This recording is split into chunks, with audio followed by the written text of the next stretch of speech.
everyone, welcome to another video. So today is interview number 2 with the manager and director of um I guess I'll call it an organization. I've been kind of touching on or sharing tidbits of this experience, how this job found me through a friend, word of mouth, how I ended up getting the interview, how um, and now we're at interview number 2. Crazy. No matter what happens, I wanted to share why I decided to leave healthcare. I've always loved business. Always loved entrepreneurship, especially project management. And coaching kind of ties into project management because it is helping my clients get from one place to the next. What is the deliverable? What is the objective? What are your goals? What is the plan? What is the roadmap to get you from point A to point B? What does that look like? What are your barriers? And then working through that. But on a larger scale, when it comes to business and different projects and things like that, I was like, I would be good at this. I would be a project coordinator, so slightly underneath a project manager, but we shall see. But healthcare was something that I fell into because it was easy, because I'm naturally good at it, and because there was a need around me.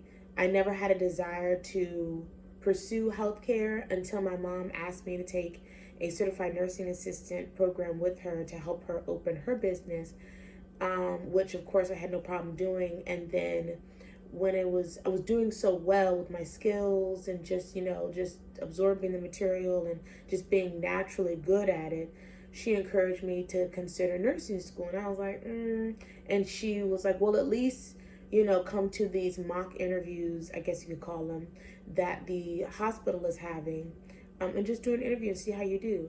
Well, these people tried to give me a job, and I was like, well, I'm not working right now. So, sure, you know what I mean? Once I got on the unit, my med surg unit, everyone's like, are you going to nursing school? Are you going to nursing school? You'd be a really good nurse. You'd be a really good nurse.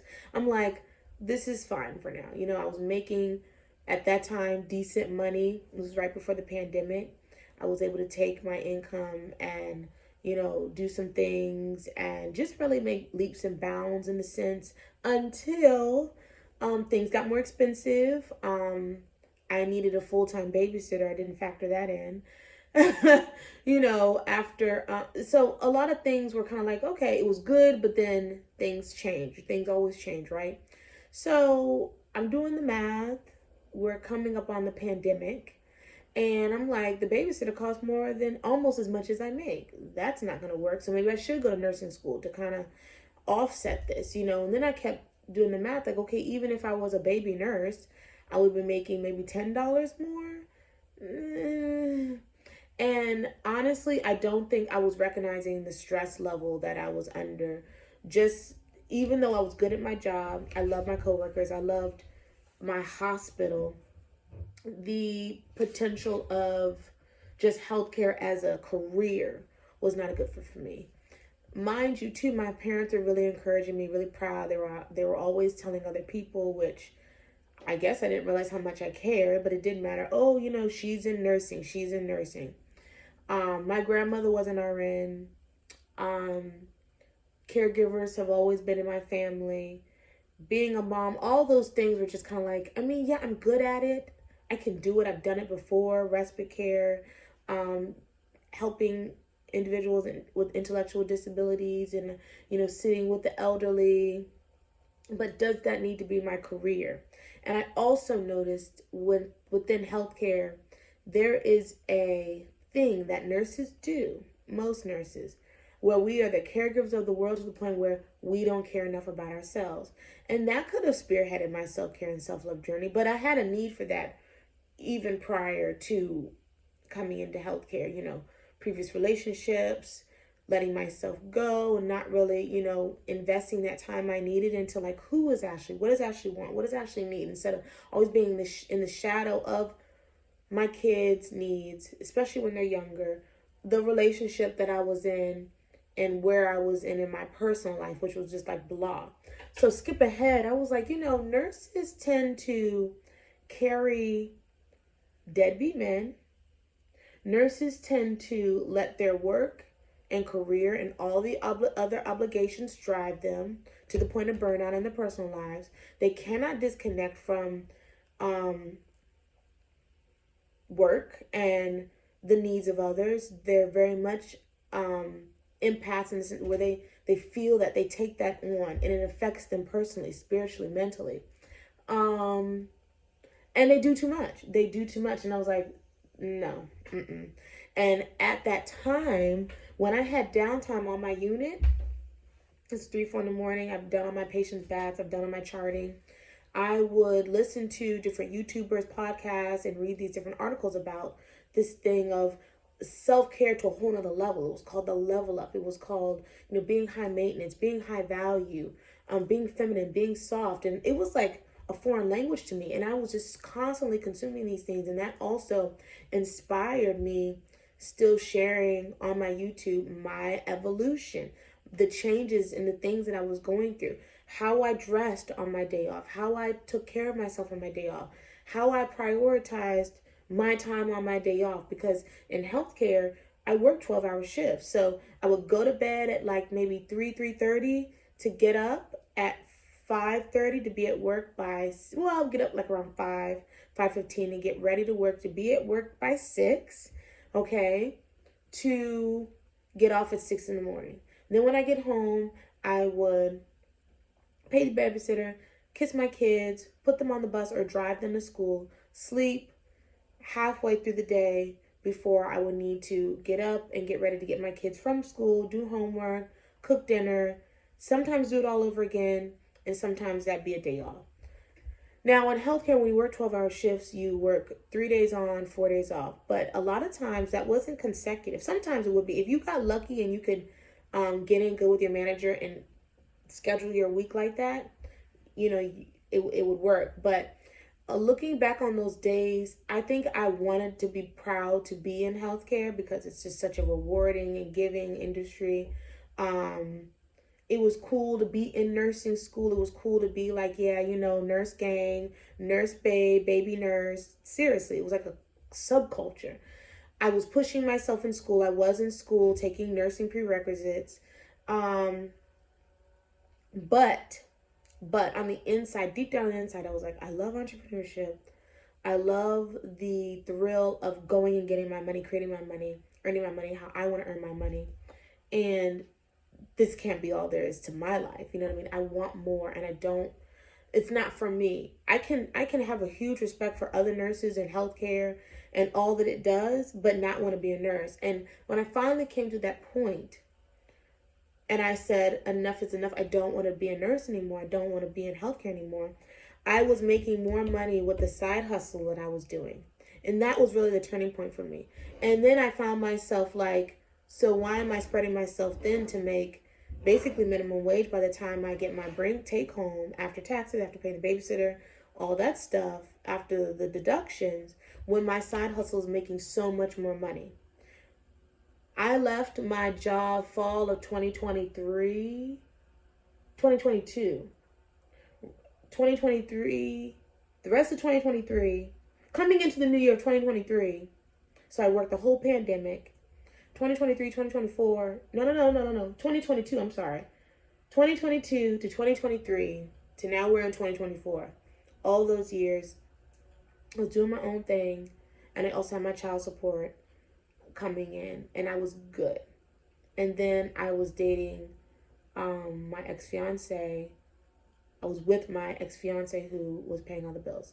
Long story short, that was a season for me to recognize that, like, it's okay for something to not be for you. It's okay to recognize I don't want to fit into this mold of, like, typically nurses, fall into these categories. And I'm like, wow, it was giving that. Like, I didn't even realize that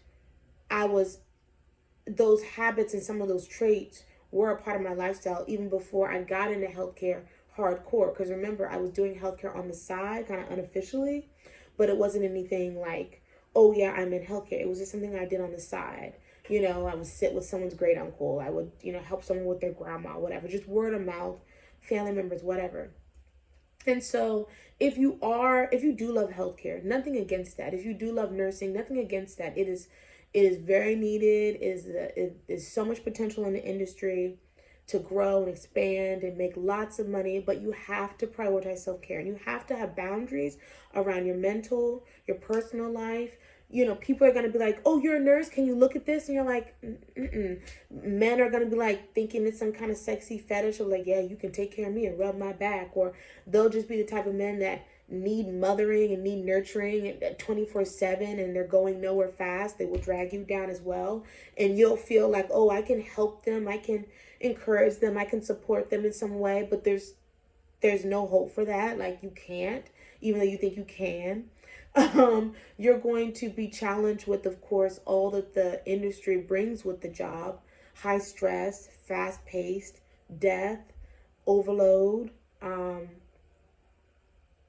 all of that. So you have to navigate that. You'll have to protect your peace, stand on your square, know like this, no, this is what I'm doing. I'm not taking 6 patients as the charge nurse. I can't, you know what I mean? Like, that's not even safe. So there are going to be some boundaries that you'll have to continue to always recheck, but it can be done. But you have to have a very high sense of self-worth, self-value, and self-respect to survive, because if not, it's gonna swallow you up. And I've seen nurses that were grandfathered in, amazing women, sweet women, but allowed everything and everyone around them, from friends, family, their spouse, and the job, to suck them dry because they were natural givers and nurturers.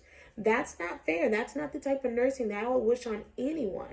So if you're gonna do it, keep in mind those trappings. Keep in mind that we can fall into those tendencies. Keep in mind that you need to really, truly have self-preservation at the top of your priority. If you know you can't pick up another shift because you've already worked 4 days this week, say no. Prioritize your rest. Prioritize your diet, health and wellness. A lot of nurses, pick up weight because, for whatever reason, even though they're running around units and saving lives, the snacking, the eating junk food, eating unhealthy food on like when you have a small window to eat, you're not. So if you don't plan to eat a healthy meal when it is your lunch, and you're constantly eating trash the moments you can eat, that still equates to weight gain or stress eating, or again, eating unhealthy things that are still gonna affect you negatively, even though you're burning calories running around the unit. So those things like that, finding that balance. I used to see nurses that would go on vacation, come back, and still can't disconnect from the job, still stressed out, still like, and I'm like, why? No, don't do that. But so keep that in mind. It's not a negative, it's not a bad thing. I'm not trying to shit on healthcare or nursing at all. It was an amazing experience for me. Like I said, I met beautiful people, and I'm really proud of that season of my life. But moving forward, it just wasn't a good fit for me. And I hope that anyone in healthcare can find their groove with self-care and self-love, put it on the calendar, protect it, honor it, and stick to it, because that is going to be the key to your success. No matter how much money you make, no matter how, you could go all the way up and be a nurse practitioner or a doctor or a surgeon or whatever. But if you don't take care of yourself, no matter how many lives you save, no matter how many lives you touch, and how many people you inspire to be healthy and, do better and have a great experience with being in the hospital, it can be very traumatic, and it's a lot, and people are like, wow, you took all my stress away, you made me feel so much better, and because of you, whatever. Those are great things. Like, I had great nurses when I had my children. Had great experiences with the nurses. Not so much the C-section part, but the nurses were great. I thank them for that, but I hope that they are protecting their peace as well. I hope I didn't stress them out. I hope they were rested. I hope that they took care of themselves. I hope that they had a nutritious, balanced meal. You know what I mean? You can't go through nursing school learning all that stuff about health and wellness and nutrition and meds and lifestyle, and then not take care of yourself. It doesn't add up, but a lot of times it happens. So don't do that. Good luck to you. And until the next one, peace. Bye.